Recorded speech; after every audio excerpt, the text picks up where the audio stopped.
What's up everyone and welcome. In this episode, we'll discuss the increase in browser-based man-in-the-middle attacks that are being used to steal credentials, and this all starts from phishing campaigns. Emails sent to you can contain a malicious file. We've heard that time and time again, but that file, when open, can install a kit into your browser that contains a proxy and allows an attacker to just hang out there, sit back, and siphon off data that's passing through your browser as they need.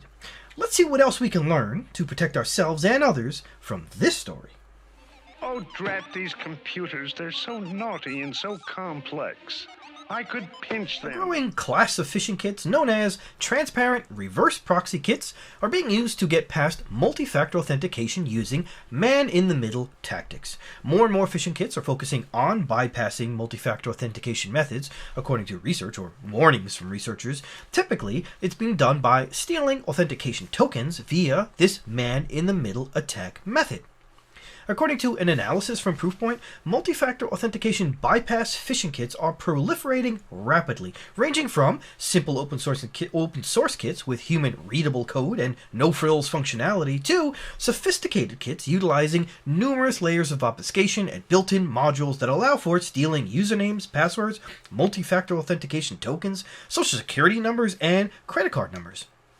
According to Proofpoint, one of the phishing kit approaches that's particularly gaining steam is the use of transparent reverse proxies, or TRPs, which enable attackers to insert themselves into existing browser sessions. This man-in-the-middle approach lets adversaries hide out and harvest information as it's entered or appears on the screen. Congratulations, you're doing a great job by wanting to learn about these low detection phishing kits using reverse proxies and by watching my episode about it. I appreciate your support. If you think I can improve on anything or just want to say hi, leave me a comment in the comment section below. I always look forward to reading your comments. And if you haven't already, subscribe to my channel and smash the bell to be notified when I upload new episodes where I give you insights into the newest important cybersecurity news stories like this one. With my insights, you can be better prepared to protect your company, your family, and yourself against these and other cyber attacks. So hit the subscribe button now and let's continue to learn about this story together. This new process is a big departure from traditional phishing, which involved attackers creating copycat sites that mimic, say, an actual Windows login page or your bank login page in order to trick targets into entering their credentials. That traditional approach leaves plenty of room for red flags to be introduced, such as outdated logos, poor syntax, spelling errors, and the like. Reverse proxy kits show the actual website to the victims, researchers noted in their Thursday analysis.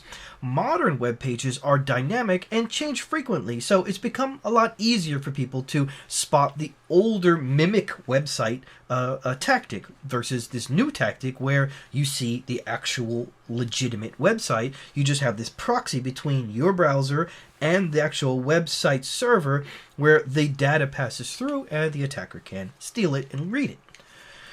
So meanwhile, attackers with this new process will hang out and steal session cookies, which can then be used by threat actors to gain access to the targeted account without the need for a username or password or a multi-factor authentication token. They have the cookies, they've stored them.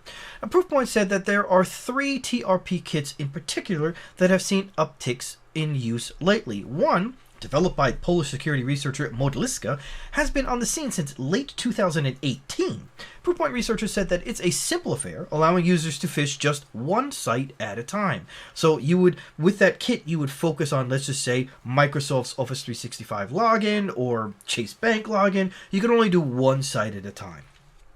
The Modliska kit also integrates Let's Encrypt, so we can make the fake domain landing page just a bit more believable by encrypting the traffic and providing the little padlock in the web bar. It's also capable of harvesting a victim's session even when tech like Duo's push notification authenticator is used.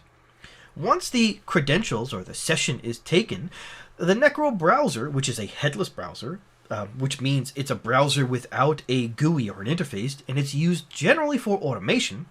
Now, the Necro browser leverages those stolen session cookies to log into the target site. Again, if we use Office 365 as an example, we would log into Office 365 or Chase Bank or whoever.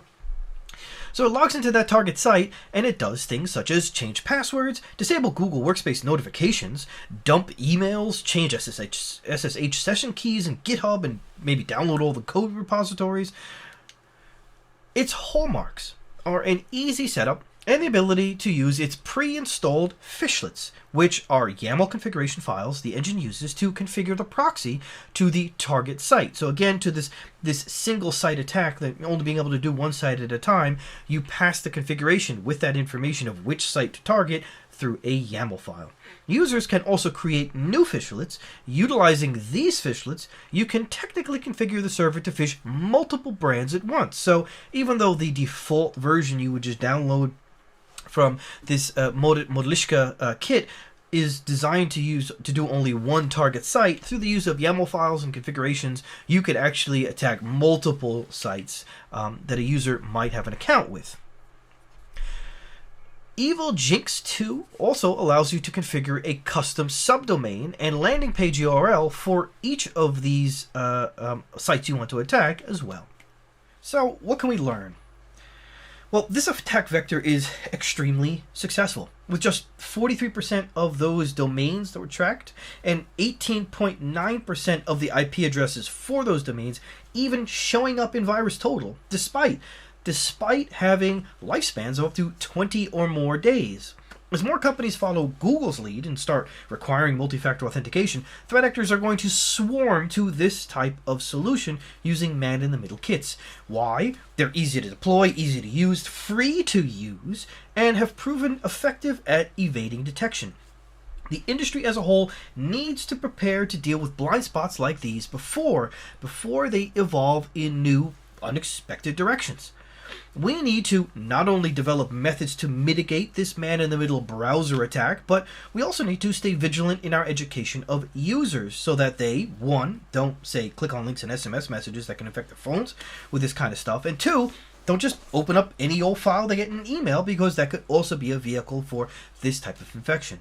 Now, education in this way is most likely not going to completely eradicate this threat, since there could be, say, zero-click infections potentially used to drop this onto machines, but it just might slow it down enough until the browsers, or the manufacturers, the developers of the browsers, can be updated or can create updates to detect and mitigate this issue. With that, I say thanks again for watching. Don't forget to share and subscribe if you haven't already, and smash the bell if you haven't already, and I'll see you on the next episode. Take care.